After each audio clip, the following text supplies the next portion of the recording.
Moonshine Jesus, baby, alright. Moonshine Jesus, a surprising delight. Moonshine Jesus, won't you shine a light?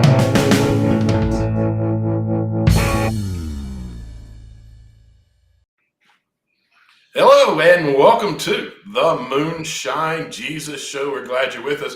We're brought to you today by ProgressiveChristianity.org. If you are a progressive Christian or consider yourself spiritual but not religious, whatever it is, I encourage you to go check us out there.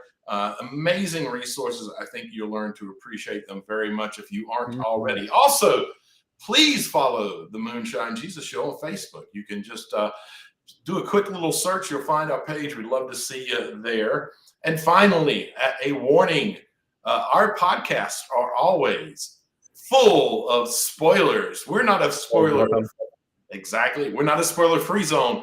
We're a spoiler-full zone. So be ready for that. And as always, I am joined by my good buddy, Caleb. How are you doing today, sir? I am doing great, and I can't wait to talk about today's topic, Doctor Strange in the Multiverse of Madness. It's amazing. So we always start with the themed drink. What directions you go in today, man? Okay, so I have a guess. Okay, wait. I want to hear your guess before I'm guessing that you went with a Scarlet Witch themed drink. You're 100% right. I totally did. See? I thought that might be the case.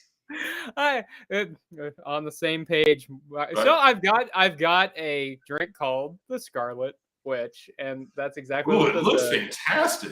It really is. You know, it's bourbon, raspberries, lemon, pomegranate juice, maple syrup, and black sanding sugar, and it's pretty good. So I'm guessing, since you knew what I was going to do, that I did something different.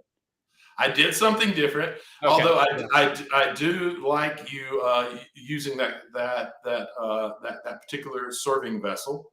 Mine is also in the same serving vessel. Okay. This is a Strange Manhattan.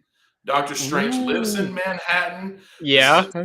Take on a Manhattan. It's a whiskey. A bourbon whiskey with 2 parts that, 1 part sweet vermouth, and then a few dashes of absinthe, a few dashes of aromatic bitters, and a few dashes of orange bitters.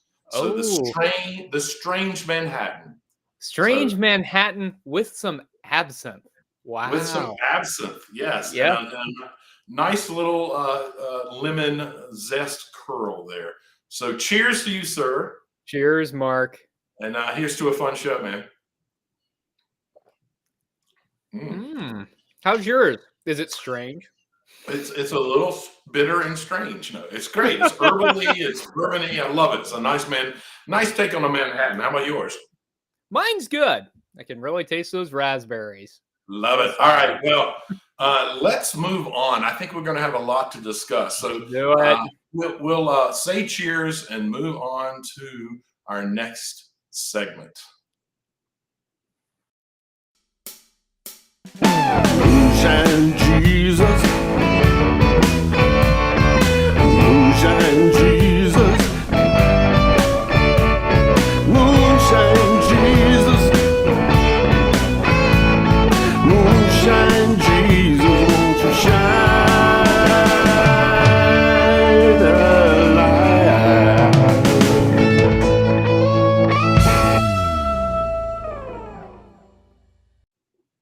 Welcome back to the Moonshine Jesus Show. Today we are talking about Doctor Strange and the Multiverse of Madness. And we are moving into our Geeking Out segment because Mark and I are geeks and we love to geek out about stuff, especially comic book movies. We're into this kind of stuff. We're ready to geek out. And so Doctor Strange and the Multiverse of Madness takes place after the events of Spider-Man, the No Way Home movie that we talked about a few weeks ago. And one of the things that's interesting, this is in phase 4 of the Marvel Cinematic Universe. And something that is kind of unique that hasn't been happening up until phase 4 is that there are TV series that are going on at the same place. So that has complicated what has been going on. Mark, you mentioned the What If series last Right. week. We've also had WandaVision, which was kind of a WandaVision. cultural phenomenon, which kind A of little bit of set the Loki. stage. Yeah, Loki. That's right. There's been a lot of stuff going on, and so you've had to kind of keep up with everything to fully enjoy this movie. And there's probably a lot to delve into there. But here's the thing I want to know, Mark, to Yeah. get us started. Yeah. What's your favorite part of the movie, and Oh, why is it the Patrick Stewart cameo? Maybe it's okay, maybe it's not, but that was my favorite. I love seeing the X-Men franchise finally kind of come in to the Marvel Cinematic Universe, and I love Patrick Stewart. He's my hero. Well, if we're talking just cameos, it was John Krasinski that was it for me. Like I've been wanting him to be Reed Richards for so long, so that was a big. I was at the very first showing in my town on the IMAX, so it was a room full of folks who were really excited. But I will say, for both of those cameos, there were loud outbursts and clapping in the theater. That's amazing. Yeah, I want to go see the movie with you. Right, that was like great. A lot more fun. Mine was like, I was like, yeah, woo! And everybody's looking at you like, what? Yeah, they were like, I was like laughing in parts. People were like, they're all going, this guy? Who's the geek in the room? Why did we? Yeah, what's going on? Yeah. Now I have to say, and we can get into a little bit of why I ultimately love this. Out of this was a wonderful Marvel movie in that it had all the Marvel parts, but Sam Raimi directed it. I always mess up his last name, Raimi, which he's done a lot of horror stuff, and there's some wonderful horror-ish kind of tips. There's some tips to his old movies that show up that are fantastic.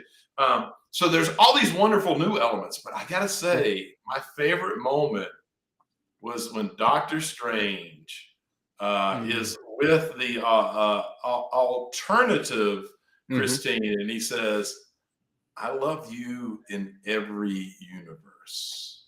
Yeah, I cried. I'm just gonna say, I was definitely doing the little like finger getting the tears out of the corner of my eyes kind of movement.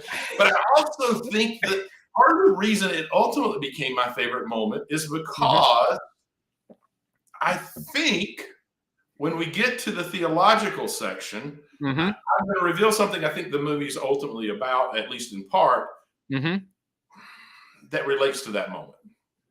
That was a beautiful moment, and the romantic in you is shining, Mark. I love you in every. That's a good line. Everyone should hang on to that.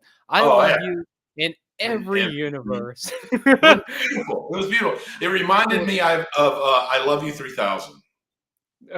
I don't know this. That's from one of the Avengers movies. And to express I love you endlessly. I love it was a big deal. It's pretty cool. But it reminded me of that moment of this perfect, wonderful, beautiful, geeky way to express an endless kind of love. It was beautiful. Yeah. So if you had to pick something other than a cameo. Wait, I've got one more cameo moment. Before I pick something. Okay. So maybe my favorite I love Patrick Stewart, but I also love seeing Bruce Campbell. And so he is a Sam Raimi, staple from the Evil Dead days, but through the Spider-Man days, through the Sam Raimi Spider-Mans. And so it was kind of fun to see Bruce Campbell there for some comic relief, as he's often good for. So I liked that moment, although the end credit scene with Bruce Campbell was maybe a little disappointing. I did kind of think, why did I stay in the theater for this long to hear? It reminded me of, I think the movie was Strange Brew, the Canadian brothers. I'm blanking on their names. Anyway, at the end of it, there's long before a lot of people were doing end of credit stuff, but there was this big rumor that was kind of leaked, supposedly, that stayed to the end of the credits. And at the end of the credits, there's a shot of the two of them sitting in their chairs with their beers, and they go, "Hey, you O's are still here?" It just felt like that. It felt like this kind of like, oh, we're waiting for this big moment. It was ultimately them going, "Are you really still here? This is it's over." I guess that's better than like an end credit scene where they think there's going to be something big that's going to happen and nothing big ends up happening. Like Masters of the Universe, Skeletor rises back up. I'll be back, and then the movie's horrible. They never have anything else. So okay, so but I think that was another cameo. But did you have another moment? Yes, I have another favorite. So Okay. I think my favorite. I liked the moment where Doctor Strange is in the universe that has fallen apart, and he's talking with his otherworldly self, the multiverse self, and the other multiverse self has been corrupted by the book that kind of runs through the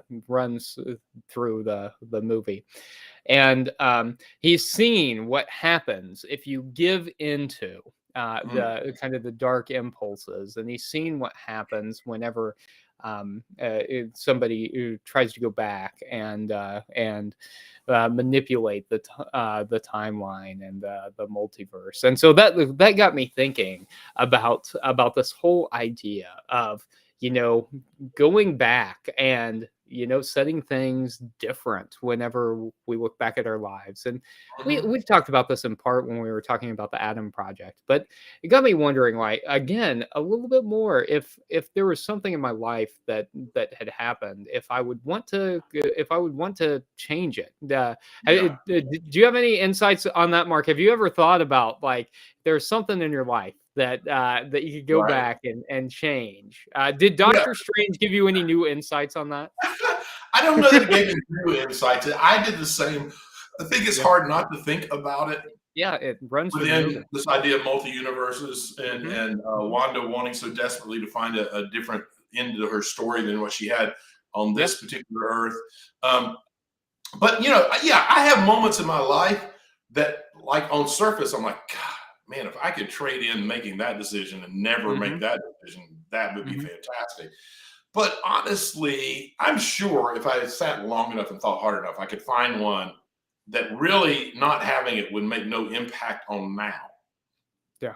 But most of particularly the big ones, as much as I hated them and as much as I didn't want to live in them, coming out of them and having them as a part of what informs me as a person has made me more capable of being the person that I am today. And I'm pretty happy. I mean, I'm a jerk, and I'm not the best person on the face of the planet. But I'm also, like, I got issues. I got real issues. You know what I'm saying? I got real issues. Right. We all got issues, man. I'm actually pretty happy too. I'm pretty happy, and I don't want to know what it would have been like. I'm in the best relationship of my life. I don't want to know what changing something in the past would have done to whether or not that relationship could happen. And I can go through other things So I don't know. I don't know that I would. I mean, I kind of, it's romantic almost to think of how wonderful it'd be to make life better by changing something. But I'm not sure. I mean, what about you? Yeah, I don't know. Yeah, because I think one of the things that we've learned from the multiverse is that, that changing something can have lots of unintended consequences.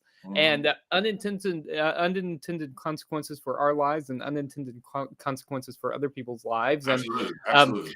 I think that it's interesting to think about how, I think the thought is in the multiverse that every decision that you make is something that creates another universe, because you could have made it a different way. And so there's an infinite number of universes. The show Loki certainly suggests that might be the case. Yeah.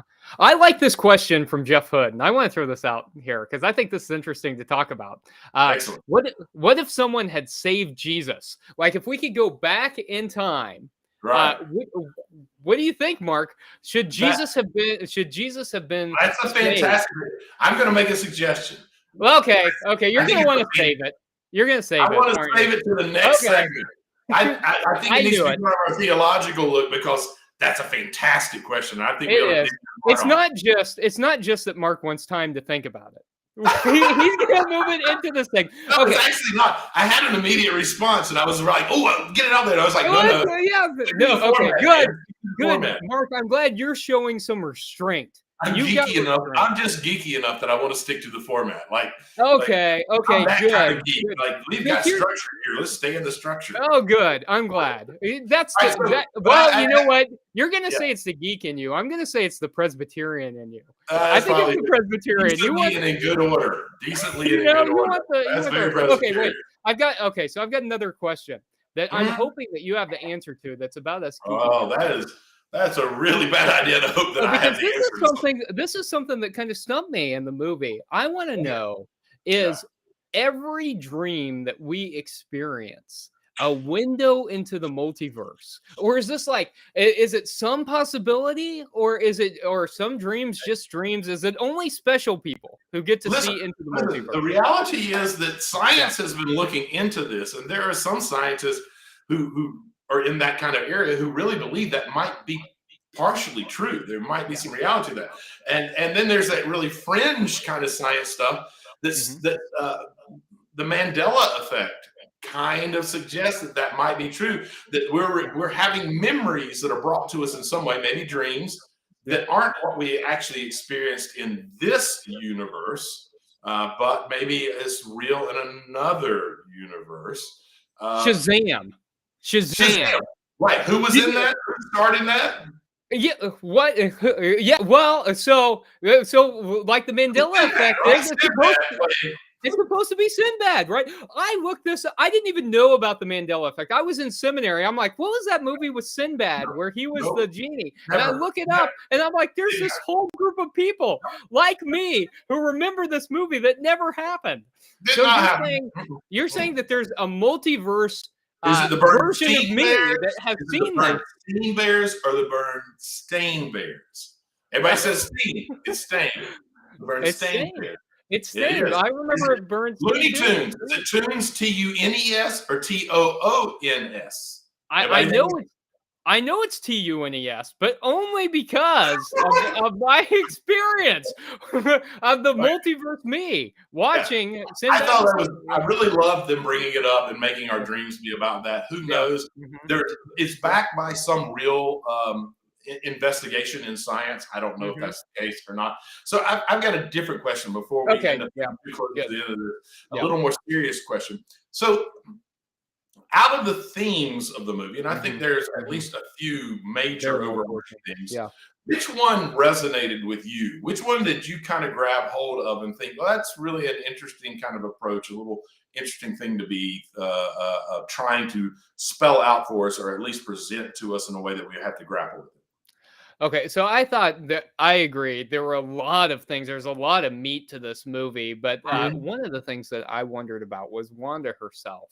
And so one of the unique things was Wanda kind of played, I mean, she played the antagonist of this movie. Not kind of, she was the antagonist of the movie. I mean, she was killing innocent people in the movie. But we'd gotten to spend a lot of time with Wanda. I mean, we've seen her in the MCU over a long period of time. And for those of us who watched WandaVision, we got to go through that whole experience with her and kind of root for Wanda. And yet here she is as the antagonist. And we've seen some of this before in Civil War. Where we get to see the superheroes go against each other. Yep. But I mean, here she is a clear antagonist. She is in the wrong. She's killing people. Right. And so you wonder, I think, in the midst of this, are there things that we can do that there's no coming back from?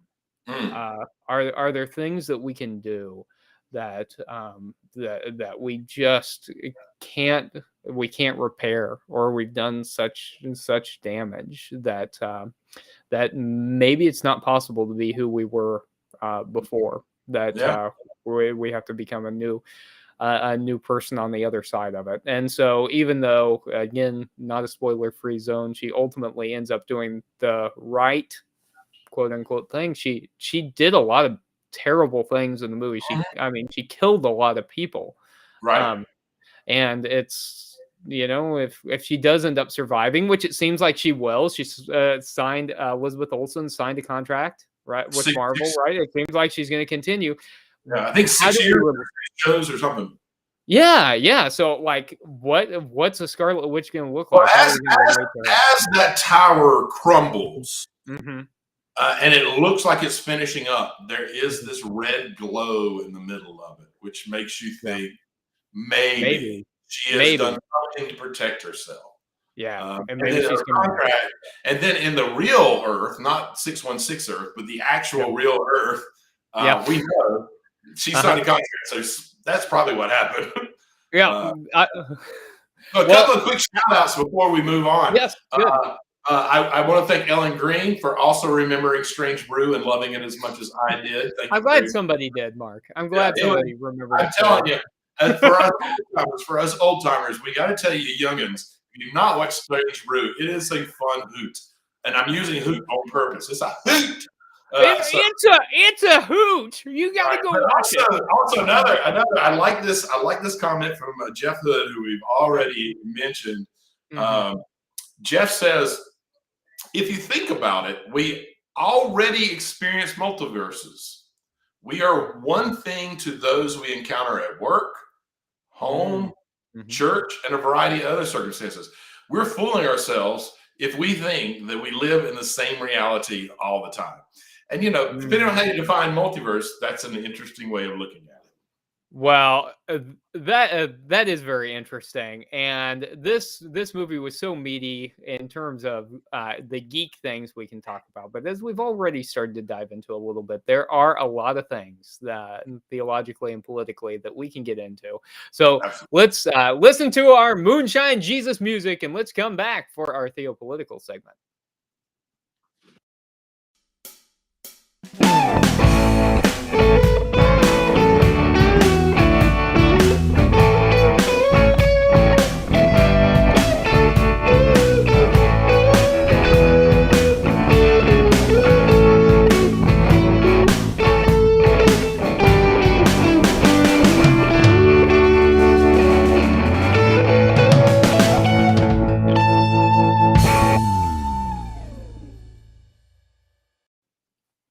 Hello, and welcome back to the Moonshine Jesus Show. We're glad that you stuck with us through all of our geeking out. And I appreciate you being here, whether you're watching live or you're listening back on a podcast. We are grateful for you. Listen, so in our last segment, Jeff Hood, a good friend of mine, asked the question, what if someone had saved Jesus? Talking about our multiverse and things that could change the future, but going back and making different choices.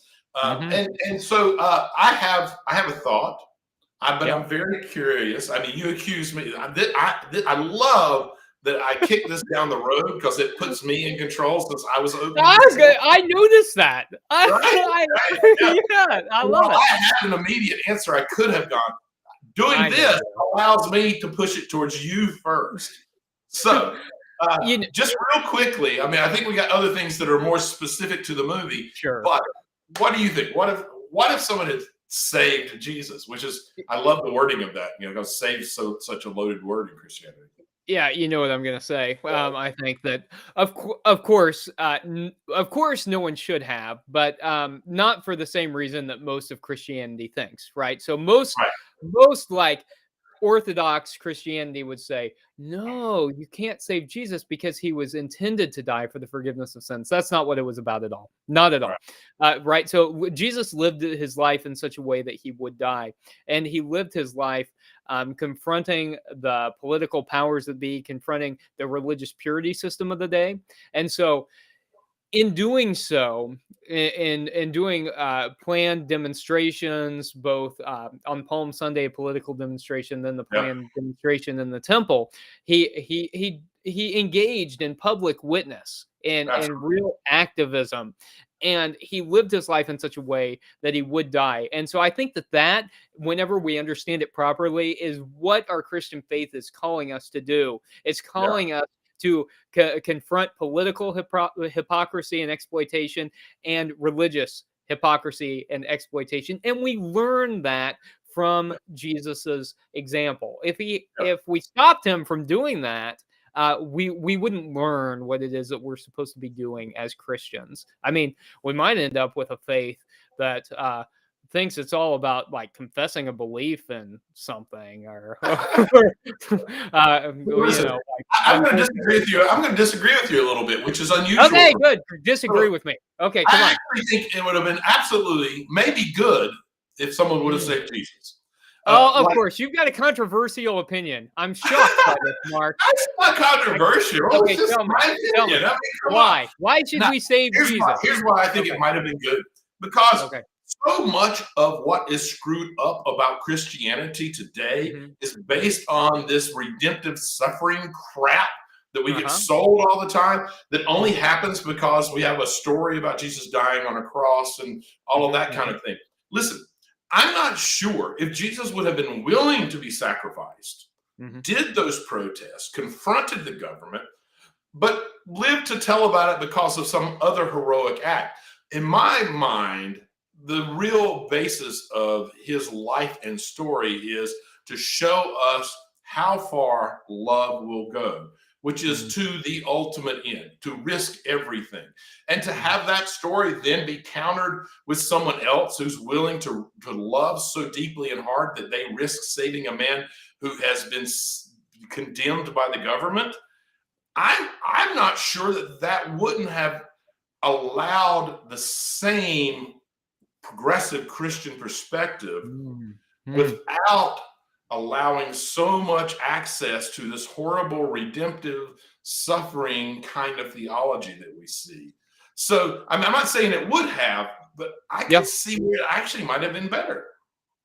That's interesting. I love that perspective, and that's one of the things I love about this, Mark, is you always have a wonderful insight. And I think regardless of whether or not we could have gone back and saved Jesus, one thing that we can all agree on is that we ought to be saving Jesus from the church right now. We ought to be saving Jesus from the narrative that the church has got, which is really inauthentic to Jesus, and especially as it's used for political means. Well, listen, let's move on from that to some more like a movie-centered thoughts. Okay, yes. And I kind of feel like this is going to be more theological than sometimes we're political and theological. I feel like this is going to land more in the theological. There's a lot of theology there. Yeah, I've got two themes. Okay, that I saw in the movie that I would like to hear your thoughts on. Okay. The first one is, and I feel really strongly, I'm torn between two. I'm torn between two things that I think are the main themes.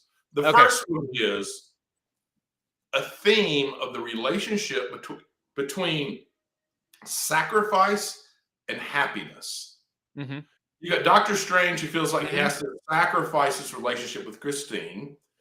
You got Wanda, who's not willing to sacrifice her relationship with her kids. Doctor Strange, who in the multiverse versions was willing to sacrifice the life of America in order to make things better. I feel like this is like we see that theme coming in and out, different results. So, do you think the theme between sacrifice and happiness might be a theme? And if two, what? Because there's a few different outcomes of those. What do you think is the main message of that, and what do you personally think is? Yeah, so I think that's certainly a theme that's running through it, and Wanda even says herself, if you knew there was a universe where you were happy, wouldn't you want to go? And so her, and I think that was a powerful line. Powerful line. It hit line. Yeah, and I think ultimately the theme of WandaVision was grief. It was about living through grief. And you get that wonderful line from Vision in WandaVision. Let's see if I can get it right. What is grief if not love persevering? That great line. It's I mean, fantastic. That'll preach, as they say. That's a line I want to remember. One of those lines up there with with great power comes great responsibility. Like the moment you heard it, you knew that it was significant and it would stick with you. Yeah, but not as overplayed as that line. They've used it so much now. We all know it. Like, was that from Spider-Man? I've heard that a million times. Where'd that come? So I think that's right. that there's a lot to do with sacrifice and what you're willing to sacrifice Right. for happiness. And I thought you brilliantly bring out those themes as we see Doctor Strange giving up his relationship and exploring what could have been, what might have been, as he travels the multiverse, and Wanda, who isn't willing to sacrifice that, and is even it looking for kids that may or may not exist. As read They some. exist in some universes, but in her universe, she made them up, which also She was made a them up. It is, or did she make them up in all the universes? I mean, Vision's What was nowhere to be the line- what was found. the line where he says, "Wanda, you made them with magic," and she said, "Isn't that what all mothers do?" All mothers do. Yeah, that was good. And so I watched it. I watched it yesterday. It was Mother's Day. It was that was a great line for Mother's Day. Isn't that what all mothers do? They make their kids with magic. Yeah, Right. I like the theme of sacrifice versus responsibility. But you said you had another theme. What's the other one? Yeah, tell me what you think. The other one is simply, and Yeah. this is a shout out to progressive Christians. I think the other one is that love wins. Because even Wanda, as America opens up, finally gives her what she wants. Here you are. Here's your universe where your kids exist, and the other you is there, and the kids get scared of her and all of that. And at some point, the Wanda of our world of 616 Earth realizes that that's not going to happen. I'm not going to be able to do this. But the other Wanda looks at her and says, "Don't worry, they'll be loved." And if you think about it, Doctor Strange gives up his relationship ultimately. While he has a deep love for the person, he gives it up out of a love for what the world needs to be. She destroys this thing that had given her a lot of powers, Wanda, out of a love for the right thing. I feel like one of the themes ultimately was love wins. I mean, what do you think? I like that theme, and I was grateful that she gave into love at the end, and I also liked that it wasn't at all clear that she was going to.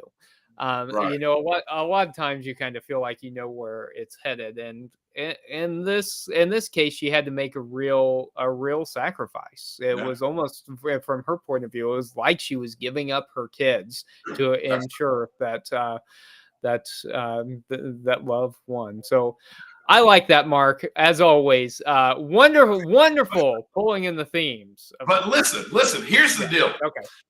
For the listeners out there who've been with us from the beginning, listen, we're changing up our last segment now. Yes. We've been putting a lot of the responsibility on you, our listeners, to be here at the live broadcast and to give us the information we need to make our last segment work. And you know what? Shame on us. Like, this is our show. We need to show up and do the work. Okay. All we right. are changing up our last segment. And from this moment forward, the last segment is going to be considered Make Me Look Stupid. You're going to make me look stupid today, aren't you, Mark? I'm going to try, man. I'm going to try. I know you will. The idea is that we each are going to bring a question to the show in this last segment that we think might stump our co-host. And we're going to do it out of love and respect because we honestly really love each other. We respect each other. But we're going to have a little fun trying to stump each other. So, Caleb, listen, here's to you. I'll raise my glass. Best of luck to you. Okay.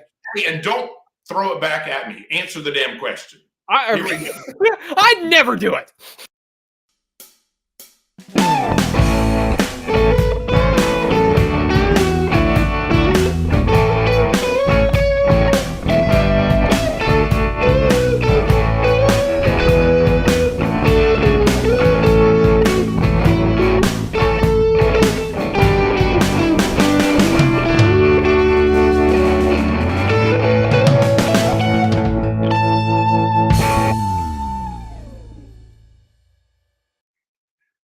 Welcome back to the Moonshine Jesus Show, and we are now in our last segment, Make Me Look Stupid, a new segment that we're doing this week. And Mark had informed me right before the break that there is no throwing back of questions. We actually have to answer, not like, that's a good question. What do What you think? about that? Yeah, that's good when we're talking to, like, when we're doing like counseling kind of stuff, Mark. Like, what do you think about it? Well, That's it, but we're gonna answer it here. All right, Here we're in going the to try to interview, answer. we're gonna answer. I mean, Okay. I don't know is an okay answer because the idea is to make the co-host look stupid. And if your only okay. response is I don't know, then the other person wins clearly. Because I'm not gonna say it. I'll ramble on for minutes at a time, coming up with incoherent answers, but I won't say I don't know. Okay, you're up first, Mark. Since I'm leading off this Okay. segment, I get to control it this time. Are you ready? fair enough. All right. Okay. Go ahead. Okay. I'm We're gonna do my introducing. best. You're I've already ready. messed my hair up, and so I'm You're distracted. fixing your hair. You're ready to go. Get everything ready. Okay. All right. Here All we right. go. Here we go. All right. I want to know. We're introduced to a new character in the show, America. We haven't seen. They did a her great before. job at kind of hiding that from us. I liked that a lot. They did. In fact, just as an aside, I totally thought I was going to go see a different movie than I actually saw. Like, I thought I thought the plot of this was playing out very differently from the trailers than what I actually saw. That's fair. But we're introduced to this character we haven't seen before, America, in the film, and her role kind of is to move the plot forward. She is a multidimensional traveler, right? Yes. But right. but what does she represent beyond just moving the plot forward? Does her role there have any other significance? And is there any theological or political significance? I think. Let me answer your question with a question. No, tell me. Let me ask you a question. No, I actually think there's more than, but at least two roles. Yeah. The first one is more about her as a character, and the role there is to help us begin to think through self-doubt. That's a major theme of this character, that while she is doubting herself and her abilities and is somewhat unsure of them, she is preventing the best thing that could happen to happen. Like the storyline ultimately requires her to trust herself and to believe in herself in order to help the world be a better place. And is that not ultimately true about all of us?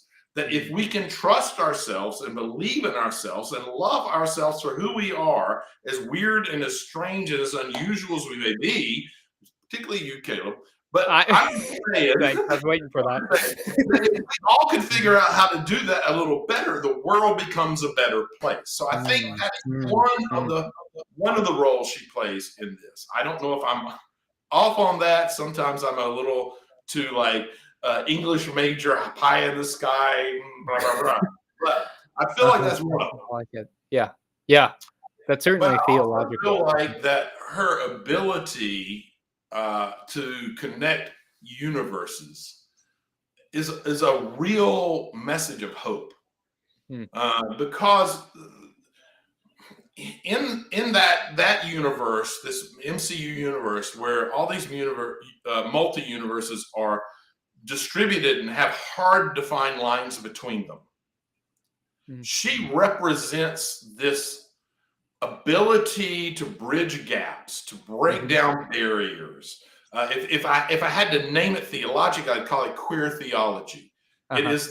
She has this real ability to break barriers that everyone thinks are solid and unmovable.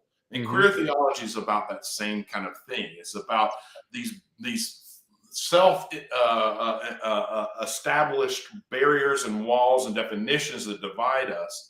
And queer theology is about breaking those down and bridging that gap, which is a hopeful kind of outlook. And I feel like her character does that as well. I like that. I like that. And she's wearing a rainbow pin, and it's easy to She's not dismiss just that. wearing a rainbow pin. She also, on her jacket, it says, amore es amore. Love is love. Love is love. And it's easy to dismiss that as like just, well, her parents, she's got two moms. Her parents were a lesbian couple. But it's more than that. I think you're right. It embodies that. Yeah, it does. She's doing. I don't know if they would know that they're doing queer theology, but I love the fact that they are. We've got a Latina doing queer theology. First in a ever superhero movie. Latina superhero in the MCU. So go ahead. I'm sorry. That's telling us that you're right. It's telling us about that we need that bridge between us. And that it is coming from these marginalized communities that are these voices that we need. They're just like in the movie. She is what is needed, not just to move the plot forward, but to help the multiverse. That in our world, that it is these folks that we have traditionally marginalized that we need as a society. We need to embrace. And I love your insight. Insightful as always. All right, so stump me. I'm ready. I passed the mustard on your question. Yeah, you did it. Yes. All right, yeah. Wait. You all can vote. I had two for you. Two. Okay. No, I'm not going to ask both of them. I had two prepared. Okay. I knew this segment was coming up. Had two prepared. And based on our conversation, I'm going to throw one of them out because I feel like it gives you too much hope and too much help. I just don't. I don't want to give you all that help. All right. Okay. Good. And yours was a much more sophisticated question than mine, but it doesn't matter. It's still my question. I'm still going to make you look stupid. All right. So listen. You probably will. I don't know. May not. So listen. Why doesn't Wanda want to find a universe where there's her kids? And Vision. So this is a great question because this stumped me in the movie too. Like, where is? I was like, what the hell? Here's why I wondered. Like, she's going through this whole multiverse, and she focuses on this one single iteration, this one single planet in the multiverse, where she tried another one as well. But even in that one, Vision wasn't there. It wasn't there. But she's inhabiting. She's dreamwalking in this universe, and ultimately it is within this one iteration of the multiverse where like we discussed earlier, the other version of herself is saying, "Oh, your kids are going to be loved" or whatever. But she doesn't do a lot of exploring. She doesn't find Vision, and the thing that's confounding about that is that WandaVision is all about creating this other world, this magic spell, this hex, where Vision is alive. And so I've got to tell you, I couldn't figure out why she wasn't looking for a world where she could be with Vision and her kids, which is one of the things that made me wonder if she was she really seeing other versions of the multiverse that were real, or was she seeing other versions of the multiverse where she had created a similar hex and the same kind of scenario had played out without Vision? And so when she was in the multiverse, was she really in a place where those kids were real, or was she seeing it through another hex? It's an interesting perspective. I think when you look at the movie in terms of how it was written and what they revealed to us, it's certainly possible that we're looking at another universe where another Wanda did another hex. But they certainly didn't do any. They didn't do any reveals that spelled it out, made you immediately go, "Oh, wait a minute, maybe that's what they're doing." Yeah. I don't know. But honestly, this was an honest. I feel like I stumped you. I feel like I stumped you, which is the whole point of the damn segment. Now, I didn't say I don't know. I just rambled about it, Mark. Just like I told you I would. Hey, but listen. Hey, in all fairness, if you had asked me the question, I don't have an answer. And the whole time I was going, wait a minute, like the whole point of WandaVision was to have Vision back.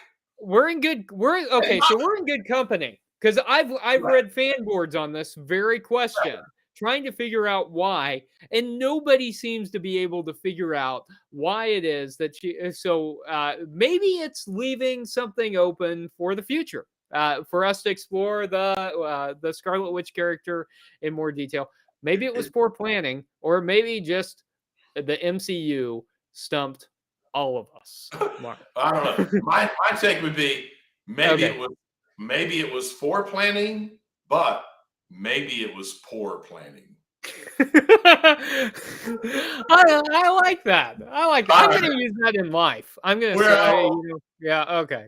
We're out on that one. I got. Come on, that's a good line. We got to finish on that. It's a good line. Poor planning or poor planning.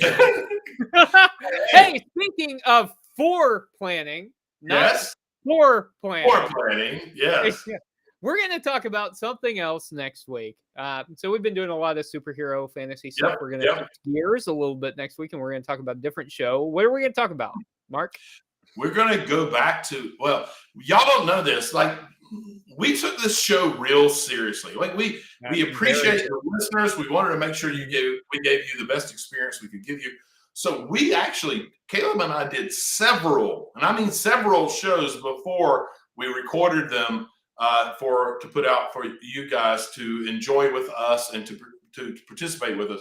And one of the earlier ones was Ozark. And if you haven't watched Ozark, I can't recommend it enough to you. I mean, Caleb. Yeah, a lot of fun. And very interesting, great acting, just a lot of great writing, acting, everything. Mm-hmm. So just recently, the finale, the last several shows were released. They're very interesting. They're so good. Oh my God, Caleb, right? So much to unpack.